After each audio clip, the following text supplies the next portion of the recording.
Assalamualaikum warahmatullahi wabarakatuh. Hadirnya kami kali ini adalah untuk memaparkan sedikit biografi tentang salah seorang ulama pembaharu Islam, yaitu Rifa'ah Al-Tahtawi. Pasti nih teman-teman banyak yang sudah tahu. Bagi yang belum tahu dan ingin lebih mengenal Rifa'ah Al-Tahtawi, tetap simak video sampai akhir ya, bersama Kak Hilmi, Kak Mawar, Kak Ilham, Kak Kolis, Kak Fokus, Kak Mahfud, dan Kak Naza. Kita akan belajar bersama. Jangan lupa like, komen, dan subscribe ya.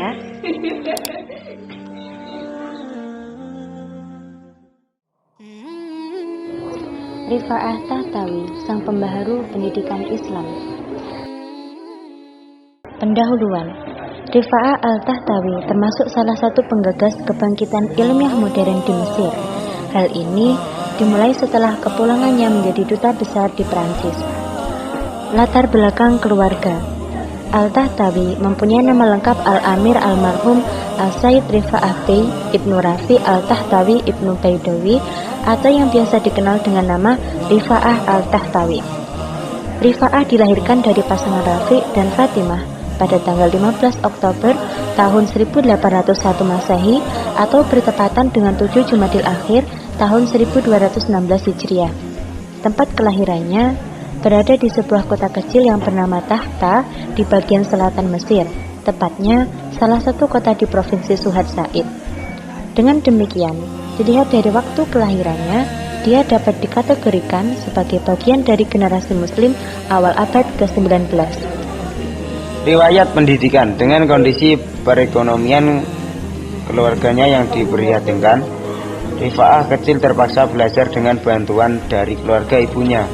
Adapun keluarga paman-pamannya terdiri dari para ulama, di antaranya yaitu Syekh Muhammad Al-Ansori, Syekh Abdus Somad Al-Ansori, Syekh Abdul Aziz Abdus Somad Al-Ansori, dan Syekh Fajar Al-Ansori. Ketika berusia 16 tahun, ibunya memutuskan agar ia melanjutkan belajarnya di Al-Azhar, Kairo. Dikisahkan Al-Tahtawi berangkat dari Tahta menuju Kairo dengan naik kapal menyisir sungai Nil selama 2 pekan, dan kemudian tibalah ia di Al-Azhar pada tahun 1817 Masehi atau 1232 Hijriah. Rifa'ah menuntut ilmu di Al-Azhar selama 6 tahun, namun baru saja setengah tahun Al-Tahtawi belajar. Ia telah mampu membuat wagum para kerabatnya dengan memberikan penjelasan kitab Subra al-Sugra li al-Sanusi di Masjid al-Yusufi ketika ia kembali untuk berlibur musim panas. Setelah selesai dengan studinya di Al-Azhar pada tahun 1821 Masehi, pada waktu itu pula ia diberi kepercayaan untuk mengajar di universitas tempat Al-Tahtawi menyelesaikan perkuliahannya. Bahkan, salah seorang pamannya menjadi mahasiswanya.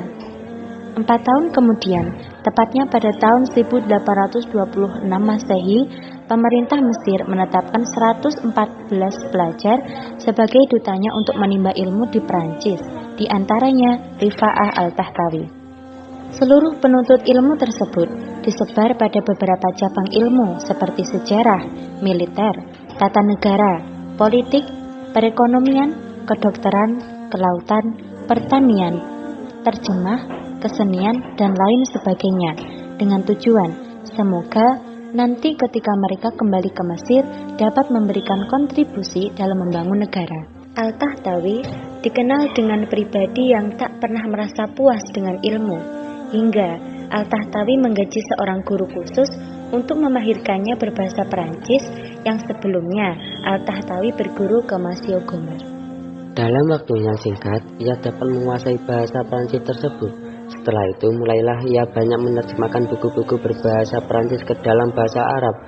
Buku yang pertama kali dicetakkan adalah Mabadi Al-Ulum Al-Madaniyah dan dikirimkannya ke Mesir untuk dicetak. 5 tahun waktu yang dihabiskan Rifa'ah Al-Tahtawi untuk menggali pengetahuan dari karya-karya kaum intelektual Perancis. Akhirnya pada tahun 1831 Masehi atau 1247 Hijriah, Al-Tahtawi kembali ke tanah airnya. Sesampainya di Kairo, ia diangkat sebagai guru penerjemah di sekolah kedokteran. Di tahun 1835 Masehi atau 1251 Hijriah, Al-Tahtawi mendirikan sekolah penerjemah yang kemudian diubah namanya menjadi Madrasah Al-Alsun. Sekolah ini mengajarkan bahasa Arab, Prancis, Turki, Itali, Persia, dan ilmu-ilmu teknik sejarah.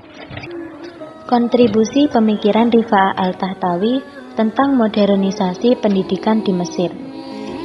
Rifa'ah Al-Tahtawi memiliki peran yang sangat besar dalam membangkitkan dan memajukan umat Islam untuk merubah kondisi mereka menjadi lebih baik.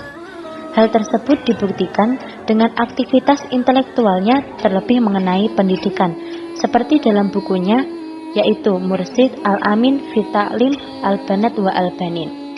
Salah satu pemikiran pembaruan pendidikan yang berhasil dirumuskan oleh Rifa'ah Al-Tahtawi adalah pendidikan harus bersifat universal bagi seluruh umat Islam.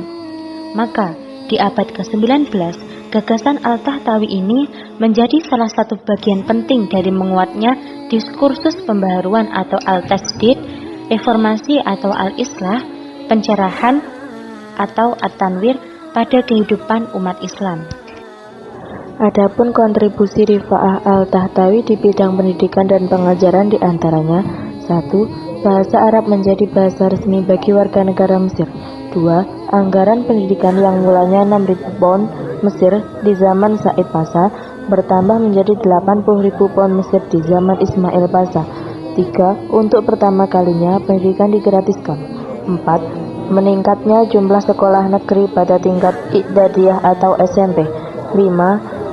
Didirikan untuk yang pertama kali di Mesir, bahkan seluruh Imperium Turki, sekolah khusus perempuan. Mungkin cukup itu penjelasan dari kami. Sekian, terima kasih. Wassalamualaikum warahmatullahi wabarakatuh.